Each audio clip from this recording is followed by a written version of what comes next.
दुमका से खबर। दुमका पुलिस ने हंसडीहा मल्टी स्पेशलिटी हॉस्पिटल में हुई कीमती उपकरण चोरी का किया खुलासा, 5 हुए गिरफ्तार। पुलिस अधीक्षक पीतांबर सिंह खैरबार ने बताया कि चोरों ने भारी कीमत के ये उपकरण चुराकर कबाड़ी के भाव में बेच दिए।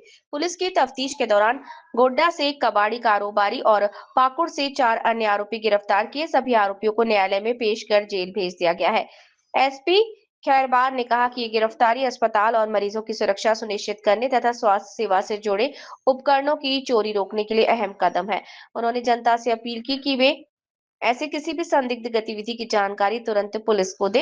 ये कार्यवाही दुमका पुलिस की सक्रिय जांच और अपराध रोकने की तत्परता को उजागर करती है। मंजी कुमार, स्टेट हेड, झारखंड।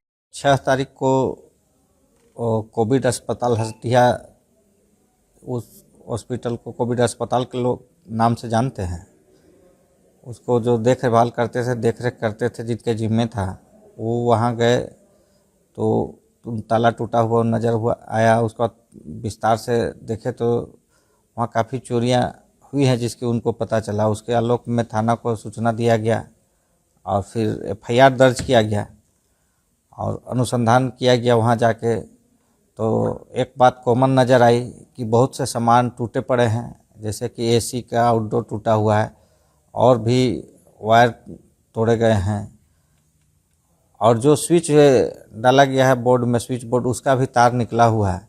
इसमें एक कॉमन बात नज़र आया था कि वहाँ के जितने हैं कॉपर वहाँ से चुराए गए हैं, निकाले गए हैं। बाकी मशीन को ले जाने की कोशिश नहीं की गई है, और जो छोटा मोटा वो लोग ढो सकते थे वैसे सामान को ले गए। बड़े जो सामान थे उसका सिर्फ कॉइल को, यानी कि तांबे के तार को विशेषकर वो लोग टारगेट करके चोरी कर रहे थे।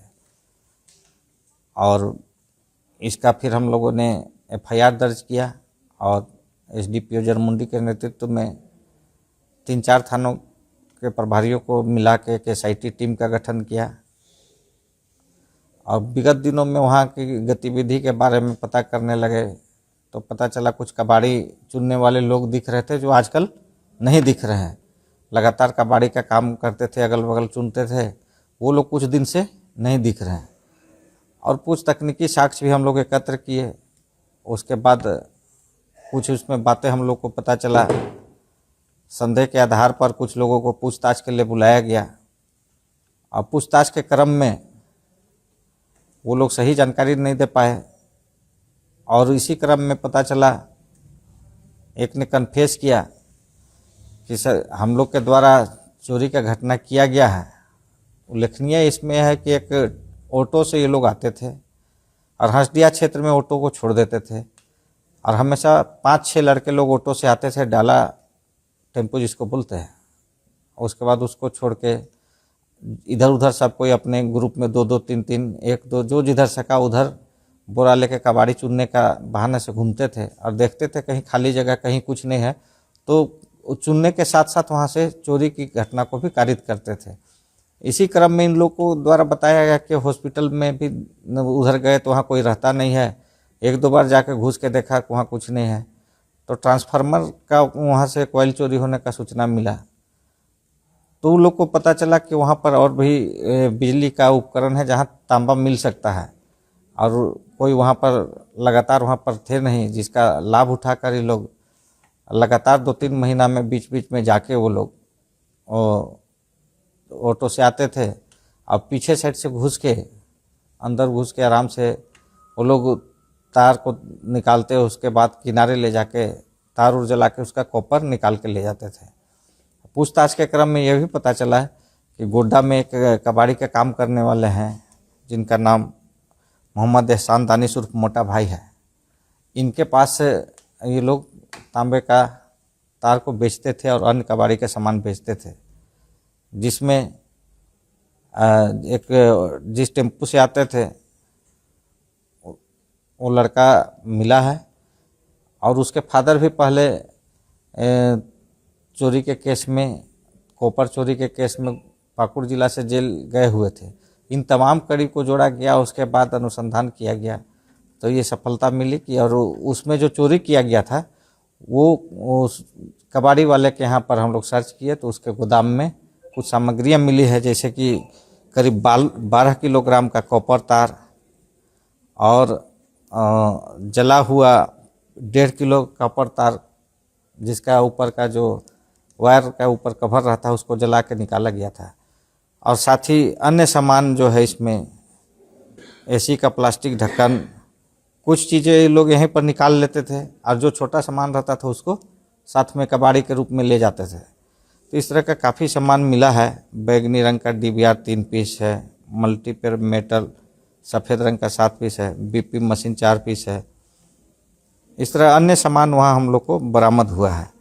साथ ही साथ पेचकस और एक प्लास जिससे ये लोग खोलते थे, बाद में वहाँ के बोर्ड खोलने का काम किए हैं, उस तरह का कुछ इक्विपमेंट भी हम लोगों से बरामद हुआ है। कुल मिलाकर अगर हम लोग इसको कहें तो ये कॉपर का तार को चोरी करने के लिए इनके द्वारा संगठित होकर बीच बीच में चोरी किया गया है। और इसमें कुल 5 लोगों की अभी तक गिरफ्तारी हुई है और ये अपने अन्य सहयोगियों का नाम भी बताए हैं। बीच बीच में ग्रुप बदलते रहता था, इसलिए संख्या इसमें और बढ़ सकती है अनुसंधान के क्रम में, क्योंकि जो टीम आती थी वो नेक्स्ट टाइम में वो दूसरे लड़के को लेके आते थे और कुछ लड़के चेंज होते रहते थे। लेकिन इसमें उल्लेखनीय है कि एक जो जेल पाकुड़ पे पहले गए हैं वो इसको मेन ऑर्गेनाइज करते थे और उसका बेटा आलमगीर शेख है। ये 2 लोग कॉमन रहते थे और उन्हीं के ऑटो से ये लोग आते थे। ये लोग ऑर्गेनाइज करके लड़कों को लाते थे और कबाड़ी के नाम पर इस तरह का चोरी करवाए हैं, जिसका सफलतापूर्वक उद्भेदन हुआ है। सर, अनुसंधान के क्रम में क्या लोकल हम लोग को अभी तक किसी भी लोकल स्टाफ का जो किसी भी विभाग का इसमें संलिप्तता का बात प्रकाश में नहीं आई है। पूरे अनुसंधान के क्रम में विशुद्ध रूप से ये कि जो चोरी करते हैं कबाड़ी के नाम पर, तार उड़ चोरी करते हैं, एक गिरोह के रूप में काम कर रहे हैं। पहले भी इनका आपराधिक इतिहास रहा है। वो लोग हैं। इसमें किसी प्रकार का किसी भी विभागीय कर्मचारी का संलिप्तता अभी तक अनुसंधान में प्रकाश में नहीं आई है। टेस्टिंग किया जा रहा है उन लोग के द्वारा कि पूर्व में कितना सामान था, कितना सामान डैमेज हुआ है। उसको हम लोगों ने भी लिखित प्रतिवेदन मांगा है कि आपके कितने के सामान के इसमें चोरी हुई है। अब विशेषकर जितने भी चोरियां हुई हैं हम लोग उसमें देखें कि छोटा सामान को छोड़ के जो बड़ा सामान है उसका सिर्फ तांबे का तार का चोरी हुआ है। उसके अलावा बड़ा बड़ा सामान जिसको नहीं ले जा सकते हैं उसको वहीं छोड़ दिया गया है।